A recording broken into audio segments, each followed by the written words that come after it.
Good morning, everyone. I'm Kevin Allen. I'm joined by my usual broadcast partner, former NHL defenseman Tom Laidlaw, who played 11 seasons for the New York Rangers and Los Angeles Kings.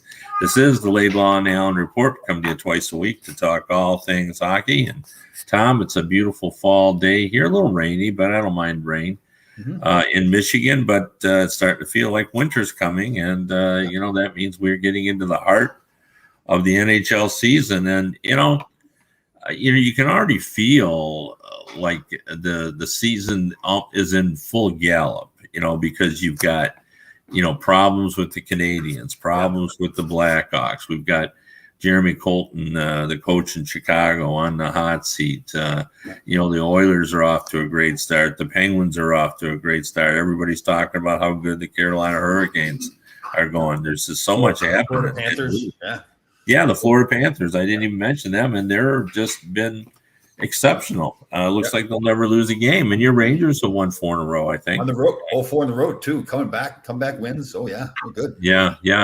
Well, here's my take. I want to get your kind of thoughts on this as well. A lot of people had the Penguins. I was among them, falling out, maybe taking a half step back. Didn't think they did enough to keep up with the Joneses and the Metropolitan. A lot of people had the Penguins falling out. A lot of people thought the Washington Capitals were going to take a step back. Yep. Everybody had bad things to say about the Columbus Blue Jackets, who have played pretty darn well thus far. Better than people thought. So if the Capitals and the Penguins refuse to take a step back, and if the Columbus Blue Jackets are going to be better than we think they are, holy cow, this division is going to be incredible. I know. And the Islanders started a little bit early, but now they're back on their game. 2 straight shutouts, I believe they had to get 2 straight wins. So, yeah, I mean, who's going to fall out of there? It's going to be a heck of a battle. I like this great hockey, yeah. But I'm sorry, I know we got to jump around a little bit, but I got some burning. I want to stir the pot here a little bit. I want some scandal. Okay, some scandal here. Detroit plays pretty well. Montreal is winless. Tyler Bertuzzi playing a big role in the team. They go into Montreal. He can't play because he didn't get vaccinated. And Detroit loses 6-1 for Montreal's first win. Any scandal? Is anybody saying they want to hang Tyler Bertuzzi? Well, no, they're not for a variety of reasons. One, he's a very popular player with his teammates. Number 2, the next day he was in Chicago and he scored another goal. The team won 6-3. They got back on the right track again. And but I think your point is a valid one. I mean, I think what happened there Saturday in Montreal shows his importance. Yeah. And so now if you take him out of the lineup for more than 10% of the games, 9 out of 82, what is that, 11, 12% of the games? Yeah. That's a terrible loss, because not only does it, you lose him, but I would argue that you lose Lucas Raymond, the rookie, at least to some extent, because I think he gives Raymond a little more courage being on his line. And he got a hat trick last night. Tyler Bertuzzi set him up. Tyler Bertuzzi might be playing the best hockey of his career. If you go back to last season, he now has 11 goals in his last, so he's played 5 games, so 14 games. He has 11 goals in his last 14. Wow. And playing hard hockey too, man. He's, like I said, he's a leader. He's gritty. Yeah. No, it is interesting. I wonder what he's thinking though. Now he's the only player that's not vaccinated. Oh, is that right? The other 3 guys got it? Yeah. He is the only player in the league. Elliot Friedman came out with that in his. I think it was in his 31 thoughts, but.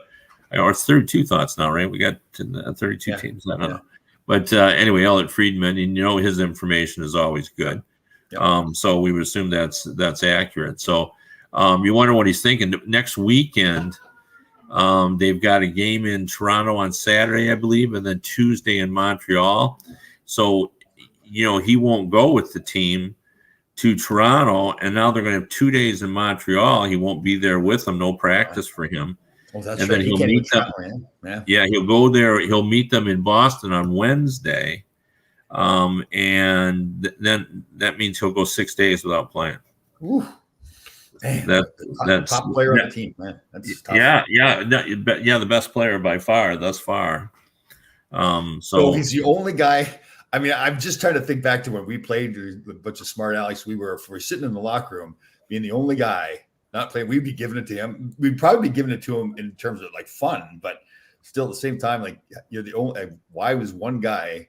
In one way, I guess you got to admire him for his courage and conviction, but at the same time, wow. Well, and COVID has started to be a problem in the NHL. Yeah, Patrick Kane missed again. Yeah, well, and of course the Colorado Avalanche went through it with Bednar, their coach, and also with Nathan McKinnon as well. We're starting to see it sort of pop up here and there, and these are breakthrough infections too. We know because everyone's vaccinated, unless they had fake cards. Had fake cards. Yeah, but. Yeah, I mean, I don't know. I still don't think we're going to have any cancellations. I just don't see that. Well, with the ability to call kids up from the minors, I think they're just taking the stance now that we're just going to replace the players that can't play, right? I mean, it's kind of like getting the flu, because even though we have breakthrough infections, the statistical possibility that they would have something serious is infinitesimal. Yeah. Just because they're fully vaccinated, but certainly could happen. Yeah, definitely. Nothing's foolproof. Yeah. All right, all right. So I apologize. I jumped in there. You wanted to talk about the Metropolitan Division. Well, I mean, I just think it's going to be just a great division, and a lot of people think, well, we'll get 5 out of this division, but that's not how it works. I've tried to explain this to people, and they're just not following me on it. Some of my readers. When you end up with 5 sometimes is when you have 5 teams beating up on 3 poor teams down at the bottom. Right. And so all of their records are good. What we're going to have in the Metro is all these teams beating up on each other, so their records won't be as good. That's your like point. In theory, in the Atlantic, well, but I would argue, though, that if they beat up on everybody else in the league that's not in their division, that's the way around that, right? If they're going to but it doesn't usually work that way because the majority of your games are within your division. Yeah. I mean, that's true. In theory, they should be doing pretty well. But, I just think that Tampa and Boston and Florida are going to have their way with now Buffalo. Again, we talked about surprise teams. They've played okay. Yep. But, I would suspect they're going to have an excellent record against Ottawa, Buffalo, and Detroit. Yeah. Well, I'll tell you, see Ottawa play the Rangers, though. Ottawa's a good young team, man. They played hard. Yeah, they are. They're almost a Jekyll and Hyde for me. Like I look at their roster, and I love half of their great young players, and the other half of their team, I'm going, really? So I don't know. They just haven't. That there's just part of their roster that they need to fix. Like I love their young players, and they've done a really good job of drafting. I think. And Katrick is unbelievable. He hit Trouba behind the net. Then Trouba came back and hit him, both clean hits. And Katrick just wasn't going to take it. He got knocked down. He wasn't going to take it. Stood up. Then Trouba's a bigger man. And the two of them went at it in the scrap. It was like, it kind of. Well, it was good. Well, the Kachucks, I mean, we know how they are. I mean, I know their dad, Keith, Walt Kachuk. Everybody calls him Walt. Yeah. But, that's the way he played. I've said for many years that people talk about sort of when American hockey arrived. Obviously, in 1980, those boys did something that, will never be forgotten. And, they also did it in the NHL. All those players then came to the NHL, and not a lot of them became stars, but Kenny Morrow did. Yeah, Mark Pavlich had a great career. Yeah, there's a lot of guys had great careers. Ramsey played well. Yeah, Mark Johnson. Yeah, all that kind of stuff. So they did it, but I think the next great change for the American program came when Keith Kachuk and Bill Guerin joined the group of American players. They had always had great puck carrying defensemen, and they had some, the Pat LaFontaines of the world who could, dangle with the puck and do some things. What they were lacking is they had trouble going into the corner with Canada. Yeah. When Keith Kachuk and Bill Guerin arrived, they didn't have trouble anymore. They were nasty. Yeah, they were good. Yeah. And, not that Canada fell off, but they could compete with them. Yeah. And I've got a great Keith Katrick story. I got to tell you, that's non-hockey related. So Kyle and I, Walt was an assistant coach in Northern Michigan. We had been teammates with Northern Michigan. I was in the agent business. We were in Boston for some kind of convention or something. Hockey Summit, wasn't it? Hockey Summit. Yes. You were probably there. I was. I actually, I remember you introduced me to Keith Katrick, I think. Okay. So then Keith, I guess Walt knew Keith from, I guess Walt maybe tried to recruit him. I can't remember. So for some reason we got in the car with Keith and had the windows down on a hot summer night, and he's driving through the bad areas of Boston, right? And he's yelling out the window and everything. Walt and I, we're going to die. This guy is nuts. And he was just that hard-nosed Boston kid. And he wasn't going to, he was going to go and look for trouble. And we survived, obviously, but I'll never forget that night. You know who Keith Katrick's dad said that he had to emulate? Who? Jeremy Roenick. They had gone to see him play in a high school game, and Roenick had gone and was playing like the Tasmanian devil, just twirling all over the ice and smacking everybody who got in his way and scoring goals and flying around the ice. And Katrick's dad said, this kid's going to play in the NHL, and that's how you need to play, and knock people over, and obviously that. Definitely. Did you? We're bouncing around here a little bit, but a good point here, Deborah. What do you think of the Kraken's home opener in the new arena locker room? Kraken Silver. That was cool. The Kraken locker room was excellent with the symbol on the ceiling and everything. Well, everything about the Kraken is excellent, except on the ice. But I mean, I love their logo. I love saying their name. I ran into Jason Botterill in a press box, and obviously I've known him. He was the GM of the Buffalo, and then for many years he was assistant GM in Pittsburgh. So I'd gotten to know him. And we were just talking. He's with the Kraken now, and I just said, I just love saying your team nickname. I just love saying the Kraken. I love saying, I'm going to watch the Kraken. And it's, Kraken. Yeah. And it's he laughed. He goes, "Yeah, you're not the only person to tell me that." I said, "Yeah, it's a cool logo. It's a cool, and they started it, and now they'll have their own traditions there. And a lot of people don't know, but." Seattle's hockey tradition dates back, like they were the first American city to win a Stanley Cup years and years ago, when it was obviously not quite the same as it is today, but when the NHL was. What a great job. Like the excitement those fans had to finally have a hockey team. That was like a great sign, I think, for the National Hockey League too. That was excellent. That was really good. But they're not going to get 95 points. No. Well, no, and they're not going to make the playoffs, I don't think. They're not going to score enough goals. Yeah. Like, I think, there's that famous football clip is we are who we thought we are. Yeah. Well, the Kraken are who we thought they were. Was that Dennis Green? Dennis Green, yeah. Yes. I remember that. Seattle, right? Or no, he was coaching in St. Louis, I think, at the time. To be honest, I can't remember. I thought it was Minnesota he was coaching, but I don't know. Maybe it was, you're right. But anyway, I think the assessment, the analysis of Kraken is they're going to be a good, solid, dependable defensive team with a good collection of goalies, but they might have trouble scoring goals, and that's exactly what happened. But I think a lot of people got fooled. There were some people making these predictions they're going to get like 90s, 95 points and stuff like that. I think largely that was based on how successful Vegas was early in their existence. So, well, I mean, essentially what happened is general managers got smarter.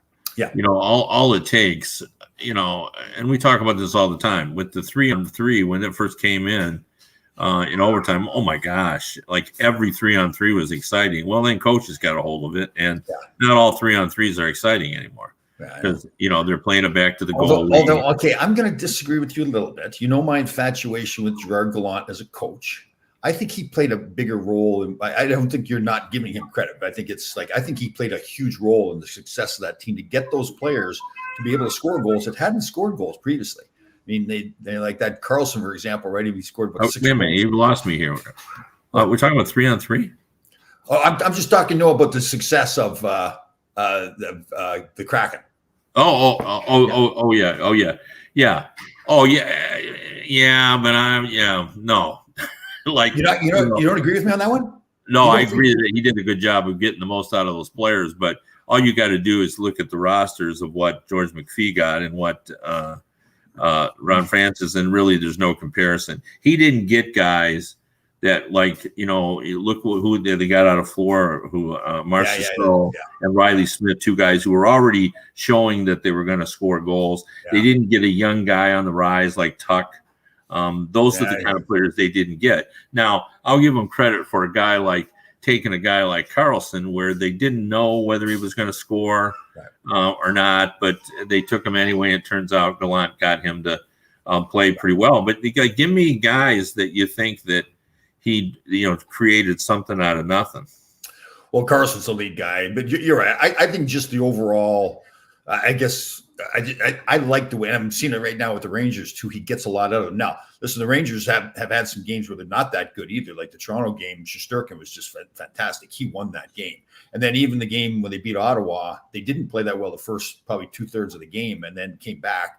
And you like to see that attitude about it. So there's still some work to be done on this Rangers team. But yeah, well, I'm a big fan of his. Maybe I don't love him as much as you do, but I do think that he does a really good job, and I think he gets a lot out of his players.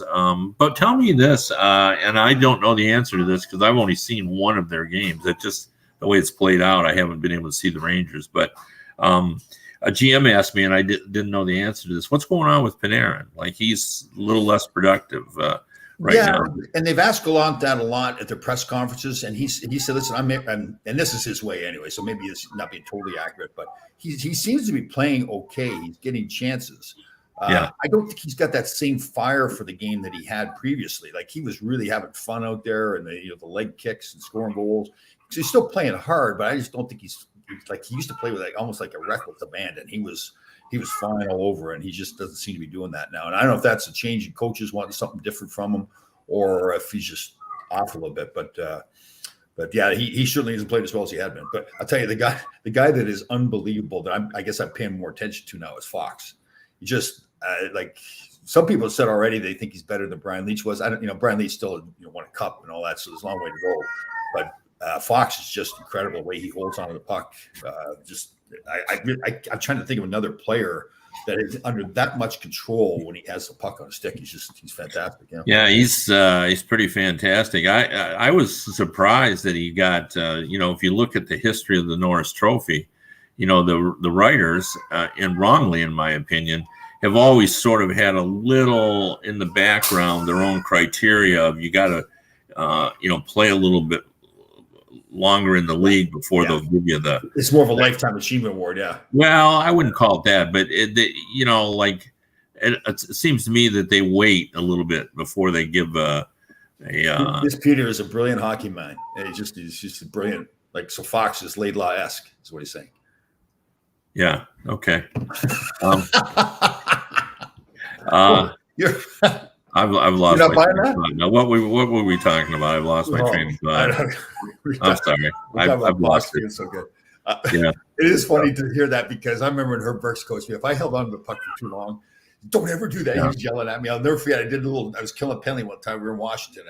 All I had to do was shoot the puck down the ice, and I had to do a little toe drag around a guy just to be showing off, kind of, and worked out fine. Went down and got to the bench. Yeah. Yelling at me. Well, I know what I was going to say. Just the poise of Fox is just so tremendous. Yeah. Right now, off the top of my head, I'd say Leachy was far more dynamic. Yeah. He would get the puck and we'd see a lot more end-to-end stuff. Right. Fox is different. Like Fox is different. He does that, but it's in a more subtle way. Yeah. Right. Yeah. No, and I don't want to take away from either one of the guys. I mean, they're really incredibly awesome. There is another defenseman coming up though that's going to give Fox a run for his money in terms of the best young defenseman in the league. And you're going to like him more because he brings a physical presence to the game, and that is Mo Seider in Detroit.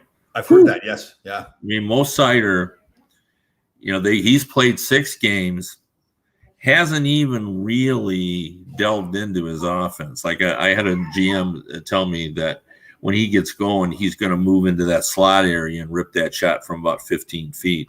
He's only done that twice in the 6 games. Mostly he's staying back. He's being very thoughtful. Oh. But here's what I've noticed. He fears no man. Oh. He's 6'3", 215 pounds. You can tell he wants to hit, but right now Blashill, because the Red Wings have taken an incredible number of bad penalties, he's preaching, I don't want to see any bad penalties. So you can see Seider is laying back a little bit, but he's tremendous offensively, and he's really got an edge to him, and he's got size, and you're gonna like him when he gets going. Now he's only played 6 games in the NHL. Right. So please, speaking of penalties, I forgot about this play. Sorry, I joined late. Do you think Kreider intentionally hit Murray? Murray, the goaltender for Ottawa, was playing a fantastic game. I think the rest of the team was still playing well, but he was great. They had a play where I think Kreider scored on the play where he went to the net and he went by, I guess, hit Murray in the head, and then Murray had to leave the game. I don't think it was intentional. It really turned the game around, though, or at least that's when the Rangers started getting going. And so, I didn't think it was a penalty. Am I losing you? No, I thought you were just going to go further in that. Okay. No. I mean, the Rangers, are just part of that group, in terms of, boy, there's just some good teams. And Sorokin's playing well for the Islanders. You alluded to that, too, that they've got that going as well. And, what if they decide that Sorokin's going to be the guy? Now you're going to have Varlamov there. That could be a nice piece for him. So, it's a big goaltending around the league, right? Both the Ranger goaltenders are playing great. The Islanders goaltenders are playing great. What's going on in Tampa? I haven't seen Tampa play yet. Are they not playing well? No, they're not. I think they're sort of adjusting to the fact that they're missing 4 guys off their forward group out of their top 9, and so they're all kind of trying to figure out what the new roles are going to be, whether or not those guys that are stepping in are going to be able to fill the roles of Yanni Gourde and Goodrow and Blake Coleman and Tyler Johnson. So I watched, obviously, Chicago play last night, and boy, that's a sad existence there. Really? Is it that bad? Yeah, it is. Their defense is just horrendous. Really? I think people talked about there was going to be a fall off after you got beyond Seth Jones, but Seth Jones isn't playing all that well either, and I don't know what the deal is, but Jonathan Toews, as glad as I am that he was able to come back and that he's feeling better and everything, he doesn't have a point. For Jonathan Toews not to have a point, and he had a goal, it looked like he had a goal, and then on further review, they decided it was goaltender interference. Wow. But what that's the call too, that it was so interesting. The Red Wings ended up winning that game 6-3.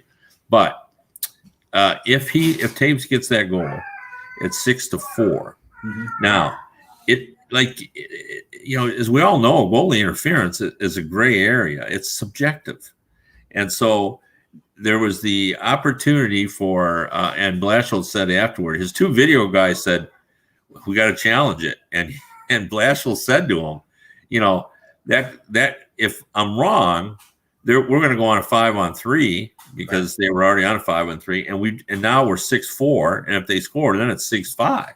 Right. So you got to be sure. And they said, "We're sure," and he said, "Okay," and they won that challenge. Oh. But if they don't win that challenge, and Blashill even said, "Look, we know there's some gray area there," and I agree. Like, you could put 5 guys in a room, and we can all look at a play and see it completely different. Yeah. See, that's the one. Yeah, the second offside may be different, right? You can be able to tell what's offside or not.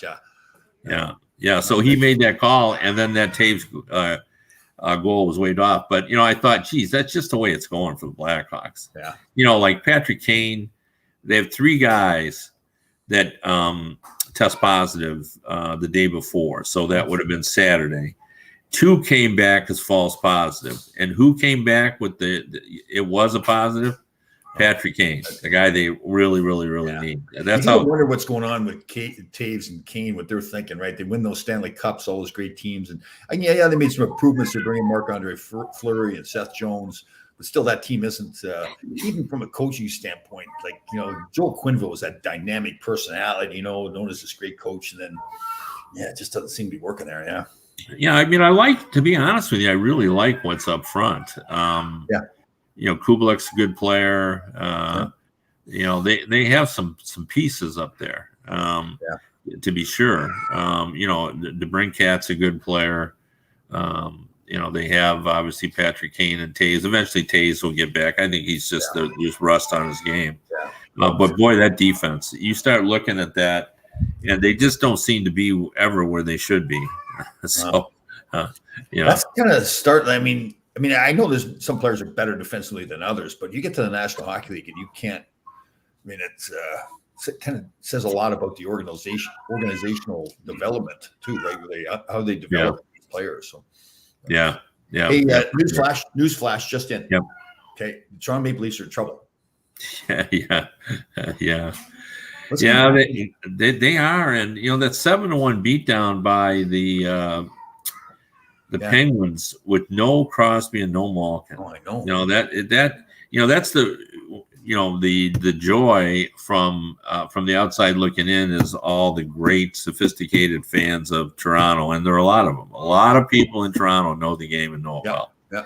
But when they see that, Pittsburgh beats any other team, and it's Pittsburgh beat you. But in Toronto, what they see is they beat you without their best players, and beat you bad too. Like that. Yeah, they really did. And nothing's going well. Marner doesn't have a point.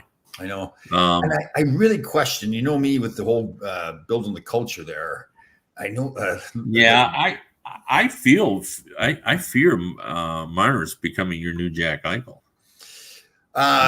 Because I haven't watched Nashville plays too much, so I haven't been on the two guys I've got there. But I mean, you've questioned about Marner a little bit. I think they've got too much of that. It is. It's like it's like the Rangers traded away Buchnevich because they felt like, okay, we've got enough of that kind of player. We need a Blay, or we need the other more physical, gritty players. I just think. They went and got Tavares to sign him as a free agent. Now he's not necessarily as flashy as Marner is, but he's supposed to be that big time goal scorer. And obviously Austin Matthews there. I thought he played great. He had a great game against the Rangers, really trying to make things happen. I just think with Marner, I don't know, for cap issues. He's the kind of guy I would look to trade. See if I can really get a lot for him. Yeah. Obviously that's going to be a risky move by Kyle Dubas to the general manager to do something like that. But man, I just think that. Here's our Selly Salt girls here. Hold on. Say hello, Lou. How are you? Good to see you. Use my Selly Salt in the recipe on Sunday. Actually, what'd you make on Sunday? I made the little chickpea pasta. We call it the love pasta. It's got all kinds of onions, garlic, pepper, spinach in it, and then we got some salmon cooked up and put it on top. Oh my goodness. Yeah. Do you have salmon once a week? I have salmon probably 2 or 3 times a week. I like it. You do? Okay. Yeah, it's pretty easy to make for you. I get the frozen salmon from Costco. We put it right in the cast iron skillet, throw it in the oven for 30 minutes. And do you ever get the fresh salmon? I mean, it really does. I have gotten it. I just, I'm a big, at least with salmon anyways. The frozen stuff to me, if you cook it properly, just don't overcook it. It seems to be as fresh as the fresh stuff. So yeah. It's twice now. So Selly Salt is our new thing. So hockey moms obviously hold a special place in particularly hockey players' lives. But these 2 hockey moms that live near Kevin there in Michigan have created the Selly Salt, and it's Selly meaning as like a celebration in hockey. So Selly, Celly, great stuff. They send us stuff, and it's good. So it's all at lower sodium too, because it's always like mixed with other stuff. Yeah, it's good stuff. I put it in my cabbage soup. It was great. Oh yes, how was your cabbage soup? That was great. Oh yeah. I've got that down. I really like it a lot. And I noticed you had a little bit of snob going there, like a food snob there with that attitude. Like it's like, oh yeah, it's fine. I'm not bragging about it. It's just I like it. You're bragging like it's like saying it's always good. Like. Well, it's always the same. You know what I mean? Like I've made it so often that, all right. I just sensed a little bit of like maybe arrogance. Yeah. If it was unintentional. Okay. But that's possible. Okay. That's possible that it was. But I noticed it had a little bit of different taste, a little garlicky, more of a garlicky thing. Funny. I just had a conversation. You can weigh in on this too. My wife likes fresh garlic. We always have it here. But we also have the little jar of garlic that's been chopped up a little bit, and I use that, and I find that actually more convenient. Yes, that is true. When I do that, and I don't think it changes the taste. I guess it's kind of like you and salmon. Yes. Even though it's the fresh stuff should be better. But anyway, I noticed the difference in using the celery salt. It had a little more garlicky taste, but it was good. It was very good. See, our old friend Ron Greshner is back, feeling better now, participating. He hasn't commented on our hair yet, so I guess maybe he's not. Want some regular salt? Mel wants regular salt. Well, Larry Melnick. So, okay, yeah. Larry Melnick. We had our Thursday show, and Larry Melnick was totally off in the show. I don't know what he was. There's something psychological wrong with him. We're gonna have to reach out to him and really see what's going on because he wasn't feeling well. Wow. Well, sorry to hear that. Sorry to hear that. It's sad to see. We've worked with him in the past. We had a session. We have like a little segment on our show. We call it On the Couch. So it's we're trying to help Larry with some of his emotional issues. But, wow. Sounds pretty dramatic. I wanted to ask you a little bit about the San Jose Sharks because I think you have a little bit of a fondness for them. I think it's Brent Burns and Carlson. Yeah. Well, I think you like talking about Carlson, but totally, because I think Carlson represents everything you weren't as a defenseman. Well, and everything I wish, I love the fact that he has a passion for the game, but he's out there sometimes like it's like he's playing shinny hockey, like it's like he's laughing and joking around and everything. It's just like, especially when you're one of those like elite players and other players on your team are looking to you and they're saying, okay, well, if he's acting like that, then I guess I can act like that. Well, the one thing about and I don't even know if it's Dallin or Dahlin, but what I love about sports is here's this guy from Sweden who wasn't even in the Swedish Elite League. He was in the second division. He comes in, he's on the top line with the Sharks now, playing really well. They are off to a great start. They did have a little slip up against the Bruins, but who doesn't? The Bruins are a good team. But they've played, pretty well there. And, again, it's really easy for us to sit back here and say, well, the Sharks are going to be bad again, or the Blue Jackets are going to be bad again. And we do that. But the Sharks have exceeded expectations thus far. I mean, it's a small sample size, for God's sakes. Well, I listened to Brett Hedican, the former NHL defenseman that does the color for the Sharks, and he was calling it addition by subtraction and pointed the finger at Evander Kane. That he was not in the lineup anymore, and that was a big factor. Not the only factor, but one of the big factors of why the team had played better, that distraction is gone. So I think Brent Hedican married to Christy Yamaguchi? Yamaguchi, that's right. Figure skater. Yes. Good call. Yeah. But Brett Hedican was a good player. So I like he was a great skater. Yeah. Big man. Yeah. Very good skater. Yeah. So, it's funny. We used to really be able to identify the good skaters, but now everybody skates well, so it's not as dynamic. I did want to go ahead. Well, I was touching on football. How'd your Lions do? Did they play? They played LA last night, right? They did. Same old story this year for the Lions. They played a good game, but they lost. They're competitive, but they're 0-7, so I don't know how you can be competitive, be 0-7. But they've lost twice in the last second field goal, and they lost it against their former quarterback Matthew Stafford, who was a really good quarterback. He just didn't have any buddy around. Those two teams that swapped quarterbacks. That's right. Yeah, they did for sure. They ran through the list on television of the quarterbacks have been swapped for each other, like Kenny Stabler for Pastorini. And when I was a kid, the big one that I remember well, because I had just started to get interested in football and football cards, and they traded them. And so the next year in their trading cards, they were still wearing their old uniforms, and it was kind of silly. But it was Sonny Jurgensen for Norm Snead. So the Washington Redskins, now the Washington Football Club, traded and they ended up. Now, which way did they come? See, Snead went to the Eagles. Snead went to the Eagles. Right. Because I remember Sonny Jurgensen playing quite a bit with Washington. Yeah. So, but anyway, so that's that they did swap quarterbacks, and I always thought Greshner's on a roll. When you just drop goal scores, laid left for Dion. Oh, Yeah, so funny. late in his career. Yeah, definitely. Yeah. So our two New York teams, though, well, the Giants won. Didn't play that great, I didn't think, but great play by Daniel Jones. Like Susan says here, that he was the best receiver. I think he pitched the ball out and then went down and made a great one-handed reception. But the real big story is that the Jets are just awful. I mean, New England beat them 52-13 or something like that. It was like, yeah, and the Patriots aren't the Patriots of old, that's for sure. Totally. So. I did want to bring up one other thing. I mentioned the Red Wings, Mo Snyder, who I think is going to really be an exceptional defenseman. But also Lucas Raymond scored a hat trick last night.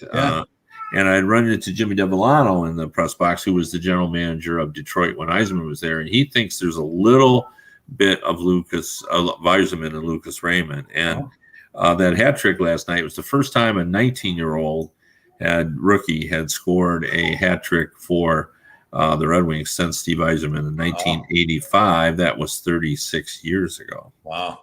So, that's amazing. Wow, for all the great teams they've had there in Detroit. Wow. Yeah, well, but they never had a lot of, rookies. I mean, they had some, obviously Fedorov, but they signed a lot of free agents and so forth. Yeah. And that's right, dude. They've always been pretty careful with their rookies, right? Like not giving them too much too soon.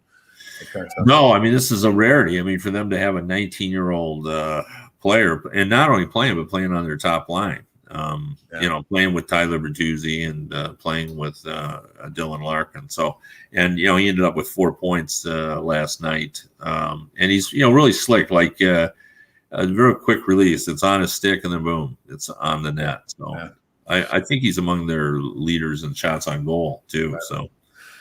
So one of the all-time favorite Rangers here, Don Maloney, Deborah Askin, is with Detroit. He's with Calgary, actually. I don't think he was ever with. Yeah, I don't think he was ever with Detroit. No. Yeah. No.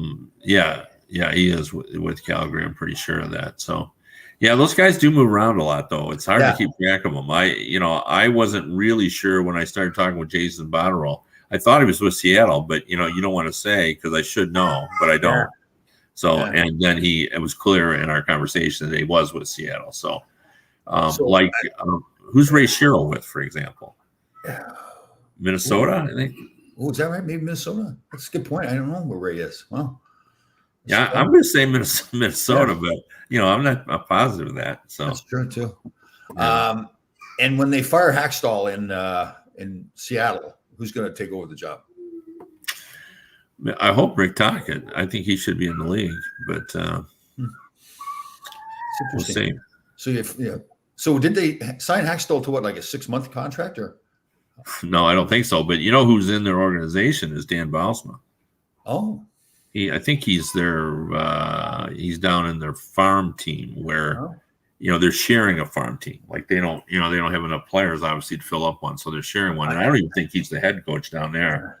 But he will be. We had this discussion before. You've explained to me about the cab ride with Hackstall, how impressive he is in the cab. But man, with the other coaches that are out there, I don't know. I never understood that signing of Hackstall.